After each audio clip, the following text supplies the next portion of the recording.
WWE suspends Sasha Banks and Naomi and strips them off of the Women's Tag Team Championship. Becky Lynch is added to Hell in a Cell Raw Women's Championship match. Highly anticipated Owen Hart Foundation tournament joker was Maki Ito, and AEW Women's Champion Thunder Rosa continues to be booked terribly on TV.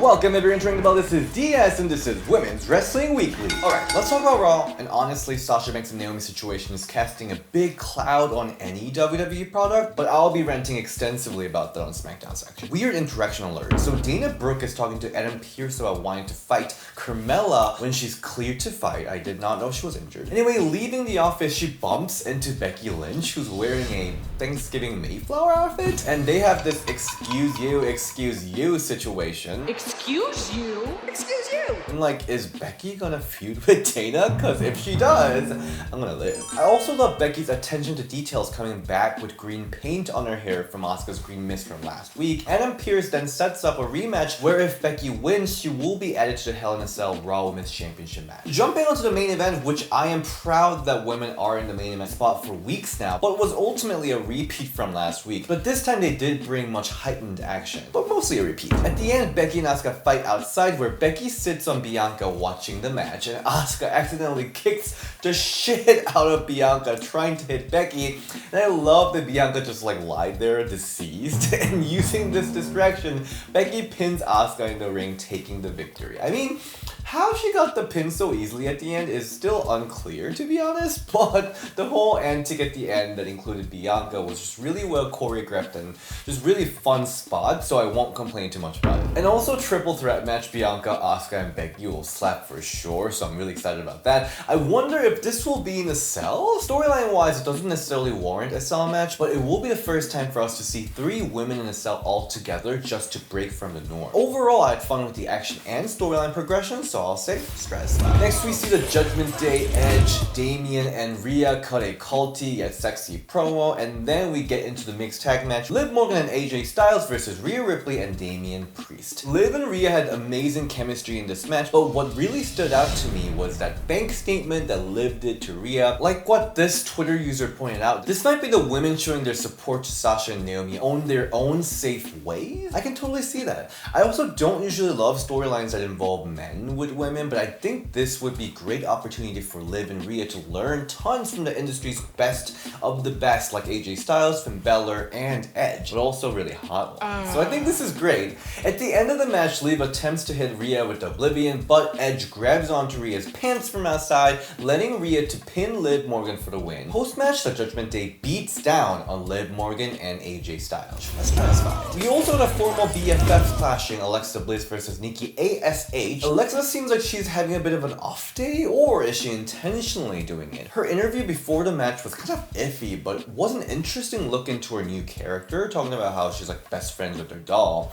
The match was kind of whatever, but the commentary also mentioned that Alexa Bliss is in a cruise mode, so it may be a character choice from Alexa to be a little bit like that in this match. At the end, Alexa Bliss hits a huge Twisted Bliss to win from Nikki ASH, and leaving the arena, Alexa wasn't smiling and she looked a little bit pissed, so maybe there's still some darkness left in her that she's trying to like slowly show. So it is interesting to see, but this match overall was fine.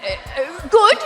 Not bad. Let's go to NXT. So NXT continues later half of the women's breakout tournament's first round. First with Lash Legend versus Tatum Paxley. So Tatum says in the promo before the match that she's the strongest one in the tournament. And at this point, I think her gimmick is being a disappointment. And I'm saying this because she was disappointing to Ivy Nile in the tag team tournament previously. And she here is disappointing herself by not being the strongest on this tournament because Lash Legend towers over everyone. She just starts out this match crashing into her. This was a fun match with Lash women handling Tatum with her size advantage, and the stretch mark submission from Lash Legend looked really fun. But the real fun part of this match was that Tatum continued to try putting Lash Legend on electric chair. She in fact tries 3 times. Usually when this happened, they failed the first time and it works in the second time attempt, but this was new where she falls all 3 times.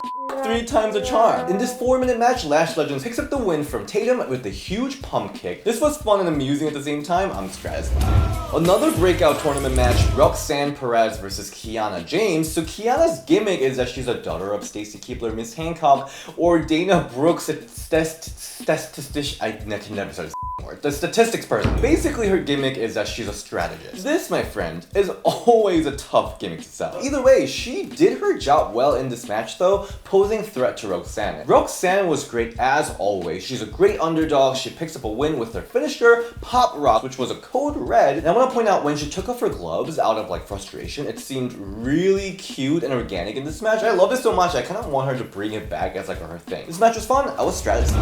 AEW Dynamite time, we see Owen Hart Foundation tournament first round, Britt Baker versus the Joker. I forgot we're still in the first round because we saw tons of qualifying matches to get here. Anyway, there's a lot of speculation about who the Joker might be. I think the top picks for people were Ember Moon, now known as Athena. But no, it was Maki Ito, the J-pop star Joshi wrestler, who previously we saw team up with Britt Baker last year at Revolution, beating Riho and Thunder Rosa. Full disclosure, I did want a big name like Athena or even like Lana or NWA Women's Champion Camille to take the spot, or heck, maybe even Utami Hashida of Stardom that everyone loved, the PWI Top 150. So I was, disappointed when it was Maki Ito. But that said, she won me over like instantly the moment she started singing on the way to the ring. She's so fun in the ring. Love her over the top everything. Maki is a definition of a gimmick with gimmicky move, with that falling headbutt, which was so freaking cute. But ultimately, Britt Baker puts Maki Ito into lockjaw for the win in 7 minutes. It was a really fun match.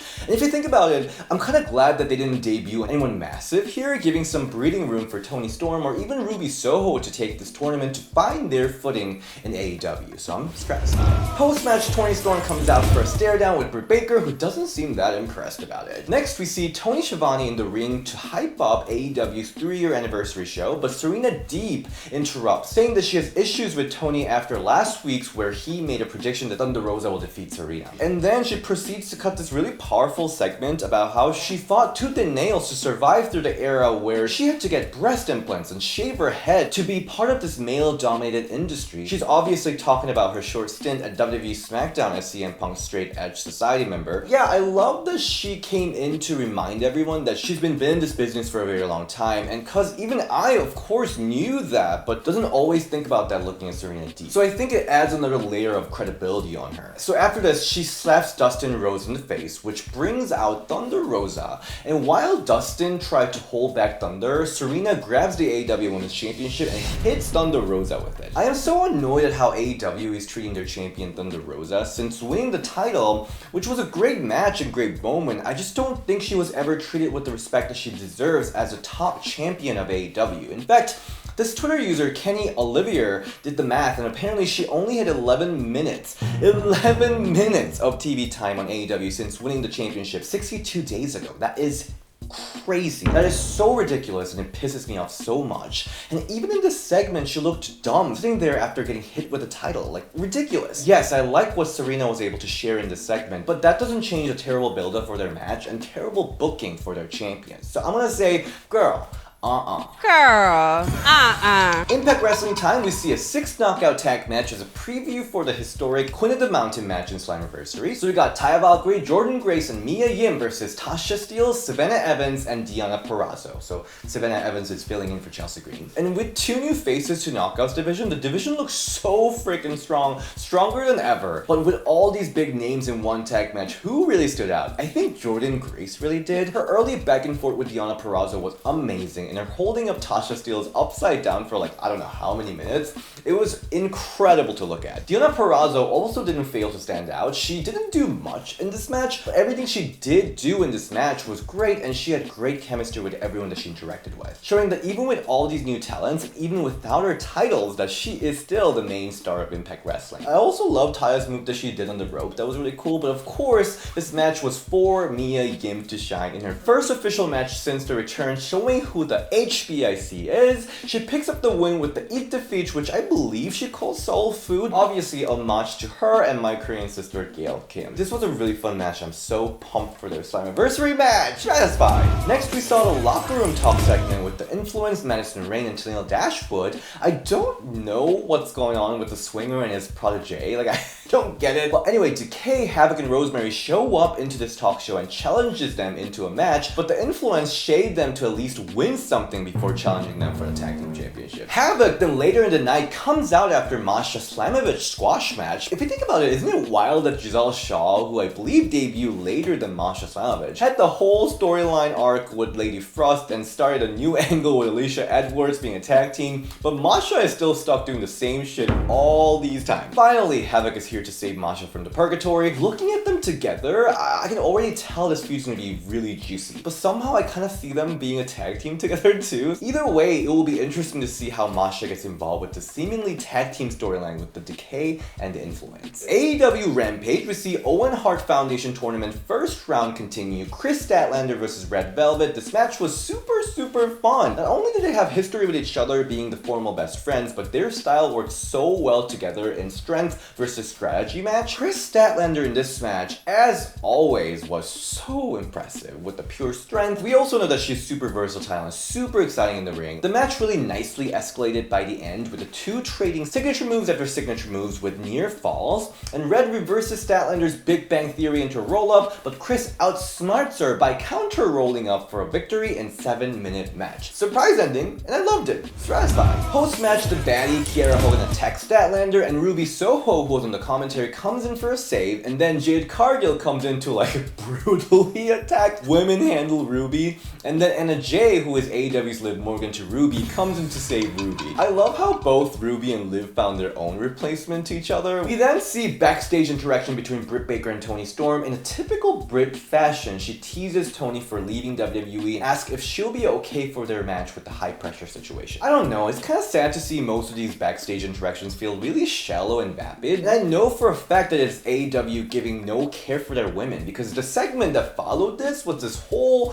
Hookhausen, Tony Nese training montage, so fun and great character building. So don't even give me this BS about how AEW is more about sports and that's why they don't have storyline and character depth. That is a lie, and I know it because I accidentally watched Men's segment because Tony Nese's beautiful abs and Hook's beautiful face. So now I know. WWE SmackDown time, and this episode pissed me off. But let's first go to the follow-up from last week's backstage mess between Shotzi and Leah. It's followed up this week, and I'm loving how vile Shotzi is as a heel, with her shit-talking to literally everyone. She said Aaliyah has zero chance of winning over Ronda anyway, and then calls Raquel a 6 feet of disappointment. We then go to Shotzi versus Raquel, and this I'm sure is a follow-up to last week's star performance from Raquel Gonzalez, continuing to build her. But for me, it's Shotzi that really stood out in this match, because she was so fun to watch in the ring, and she's so unpredictable and original, and her moves look so lethal. And even when she does a Candice Michelle upside down choke, she adds a hair pull into it, adding that extra M. At the end of this match, Raquel hits the corkscrew Vader bomb and Chingona bomb to finish Shotzi. And for Raquel too, she continues to look great by showing off her monster strength. I'm satisfied. Now, in this episode of SmackDown, Michael Cole in the commentary addressed the Sasha and Naomi situation by saying this following words. And I'm not going to say the whole thing, but this is some of the things that he said. Sasha Banks and Naomi let us all down. The WWE Women's Tag Team Champions walked off the show and walked out of the building during Monday Night Raw. Their actions disappointed millions of WWE fans and their fellow superstars, so because of what Sasha and Naomi did this past Monday night, they have been suspended indefinitely, and we will have a future tournament to crown the new WWE Women's Tag Team Champions. I just have to say loud and clear that Sasha Banks and Naomi did not disappoint me or any fans. And WWE is the one that's extremely disappointing with how they're trying to manipulate the narrative and trying so hard to paint these two women in bad light. Honestly, the segment was so deeply disturbing to me that I didn't want to even bother making a review this week. The fact that this billion-dollar international company is using all their power publicly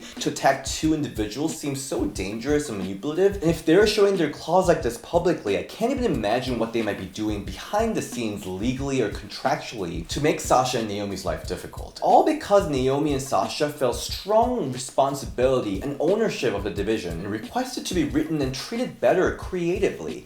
It is wild that got WWE so upset. They weren't asking anything in a selfish manner. It was just for the tag team division. And let's also talk about professionalism. I think what WWE is doing here to these two women, that is not professional. Now also, I just want to point out, it is not professionalism just to say yes to everything you're told to do. I just really want to make that point sure because everyone throwing the word professionalism is just really pissing me off. I did though find some amusement looking at how confused Pat McAfee was while Michael Cole was making all these announcements. Also that they will be doing a tournament for tag teams, which there are now reports that they will be bringing some NXT tag teams too to main roster. So either way, Naomi Sasha Banks really won because they ultimately pushed WWE to come up with something different for the division and bring up more tag teams to main roster, and that is their power. So suck on that, WWE. Thank you so much for watching this week's review. I do have something to boast about. So over last weekend, not for Ring the Bell, but I got to interview some huge K-pop stars like Stacy. Oh my god, I'm so into Stacy, and TO1. So I did that for my full-time job, NBC. I don't know, I just wanted to share that. It was really, really cool. But I also published my interview with Stacy Carter, a different Stacy, the cat, on Ring the Bell last Sunday. You guys wanted this interview for a while, so it's finally here. So go please watch it. Back then we had to carry the belts around everywhere we went. Please, someone else carry this for me now because I'm tired of it. Because I'm tired of it. It's a really interesting perspective, something that we haven't really had on Ring the Bell,